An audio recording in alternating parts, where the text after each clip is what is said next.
What's up, everybody? Welcome back to One More Thing. Today I have Pastor Eric Christian Leeson with me today, and this past Sunday we focused on the message called "Share the Message," how to share your testimony. Yeah, and I think that's something we really want to tell everybody is to everybody has a story. Everybody has a testimony that God has brought them through. Right. So there's the before, the how, the after, and then have a lead in, have an introduction to start off with, kind of introduce it, kind of backstory about a little bit about you, who you are. Well, my name is Jeff Harbison. Middle name is Paul. I grew up in Summerall, Mississippi. We went to, just a small town church most of my life.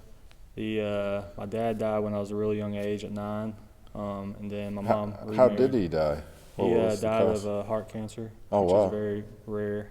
But I've never heard of that before. Yeah, I can't remember the technical term for it, but it was only like 4 cases at the time whenever he did it. What was your understanding of that at 9 years old? Well, my dad raised me up, he was a really strong believer and always seeking the truth of the Word.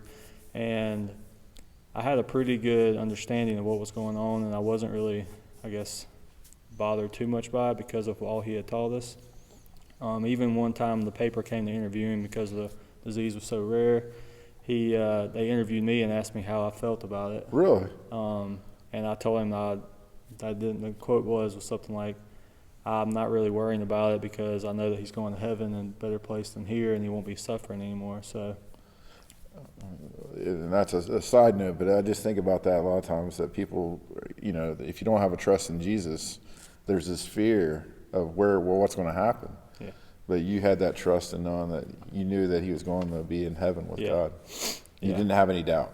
I really didn't. And it really wasn't something I obviously feared it and didn't want it to happen, but I wasn't fearing what was going to happen next type of thing. I was pretty confident. He reassured us daily almost with that. So, you mentioned that your mom remarried. Yes. And then, so what happened with that? She remarried another great guy, and he was my father up until recently when he passed away. But so he was a former pastor, preacher, Southern Baptist, and so that kind of just kept the ball rolling as far as that. So if we go to the before you became a Christian, what were some of the attitudes or some of the things that made you realize that you needed Jesus, that you needed to accept the Lord? Yeah, it was during a sermon at church one night, and just learning about how sinful we are in nature, and thinking about how selfish I could be sometimes, and how a big part of it was, though, I wanted to go where my dad was going, and I wanted that reassurance that he had shown us for so much. And so it was kind of leaning towards that as far as what converted.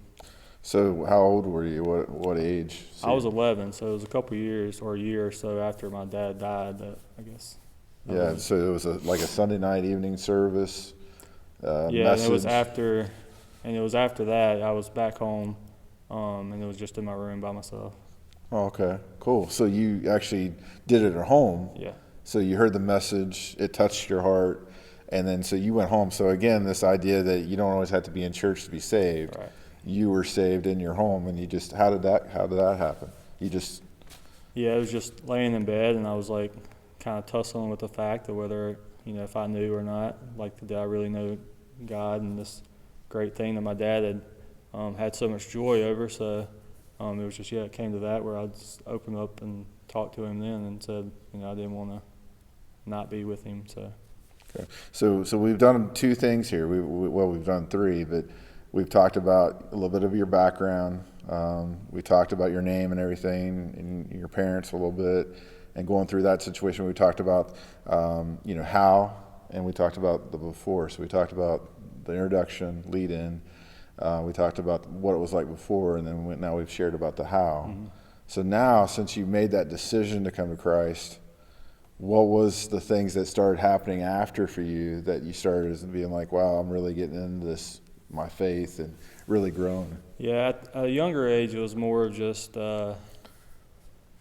reading the Bible when I had the chance. So there wasn't a whole ton of, I guess, outshowing, because I wasn't a terrible kid. I wasn't obviously that, but it was more just that feeling inside, and then studying the Bible, going to Bible studies, type of thing, and then it continued to evolve until I got in high school, and that's really when I got involved with a lot of Christ Center activities, different Christian fellowship of Christian athletes type of thing, and leading those and type of stuff like that.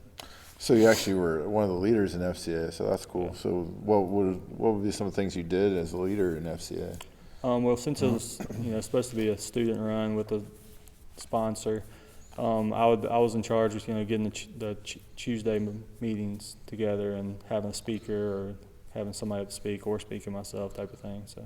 And then I know that in college you also got involved in another group, right? And started being a part of that. In college, I was really involved with Campus Crusade for Christ, which ended up going on one of their summer projects down in Fort Lauderdale for a summer, which was a big experience for me, just because it kind of puts you into the normal way of life, even though you're away from home, because you got to get a job and you really work on ministering to your coworkers, as well as just public outreach as well.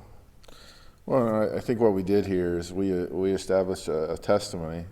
We talked about three things in each. Going back to a little bit of an introduction, the lead-in, talked about the before, talked about how you came to Christ, and talked about after. Every story matters, and I'm inspired just to hear your story, because I don't know what it's like to lose a dad at that early age, and for your dad to be such a godly man and be such an influence on you, and then I know your stepdad is an influence on you too, and you've lost him. Mm-hmm. When did he pass away? It was just a few years. March, yeah. So it's not even been a year yet. No. But so you've had godly men, but you know where they are, right. And you had a self-realization of your sin, your nature, your selfishness, and you made a decision to follow Christ with the how. And so that's really cool that at 11 years old you accepted Christ. And now it's even cool to see some of the things that God's brought you through with FCA, teaching you there and letting you lead. And now here at Porterfield that you're involved in the ministry here. Mm-hmm. And that's the thing we want to get people across, is to share their testimony. Everybody has a testimony. And I'm sure some of you hear Jeff's testimony today. And you're like, wow, I can relate to that. That's kind of my testimony. There's quite a few of the people that have been in church all their life, and that's okay. That doesn't mean that your testimony is not powerful, right, because you've been in church. But your testimony is unique, and I'm sure we're just getting a glimpse of anything else you'd like to share, because I know we're just getting a glimpse. Well, one thing that I just realized, I guess when we were doing this, but during the message, that I told you, like, I don't really feel like my testimony, I've never really been big on it, just because there's not like it's not one of those huge transformation type of things as far as outwardly. In some testimonies there's a lot of before, and some testimonies there's a lot of after. Yes. And that can change depending on who you are, but even if you don't have a big before, then your after can really show God's grace and God's power. Absolutely, and it's even amazing to me, even when we look at the Old Testament, we see the consistency of the faith that people had. Mm-hmm. To me, that speaks, the consistency, and we see that in movies too. We like characters that we can count on, whatever movie we're watching or something. Those people that are just consistent in how they behave, and we can rely on them. They're a rock, and it's kind of neat to see God use us in that way. So it doesn't mean we won't have pitfalls in our testimony after. And maybe some of those things should be shared too as part of our testimony, to say, these are some areas I struggle with, because we're all trying to grow in our faith. And so, yeah, definitely. Whether you have more before or more after, it doesn't really matter. What matters is that you share, because there was something that happened or transpired to make you be a follower of Christ. Right. All right, well, I think that wraps it up for here today. Thank you for joining us, and be sure to join us this Sunday at 8:30 and 11. Pastor Mark will be back up preaching and sharing the message. So thanks.